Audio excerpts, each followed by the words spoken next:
Eid al-Adha or Yawm al-Nahar. That is the Eid or the day of sacrifice. The Eid of sacrifice or the day of sacrifice. And we know that Allah subhanahu wa ta'ala had asked Prophet Ibrahim that what do you love the most in this world? But naturally after Allah subhanahu wa ta'ala, he said, my son, Ismail alayhi salam. And Allah subhanahu wa ta'ala tests Ibrahim alayhi salam that can you sacrifice him for me? And Ibrahim alayhi salam goes and tells his son Ismail alayhi salam, and he said, don't worry father, you will find me steadfast. And on the instruction of Allah subhanahu wa ta'ala, when he's about to sacrifice his son, Allah subhanahu wa ta'ala replaces it with a sacrificial animal.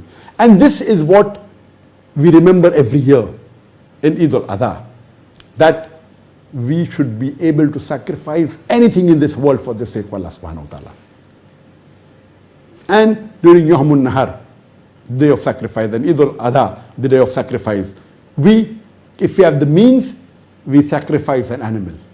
For one person it is a goat, or if you want to do a big animal like a cow or a camel, it can be for 7 people. And it's mentioned in Surah Hajj, chapter number 22, verse number 37.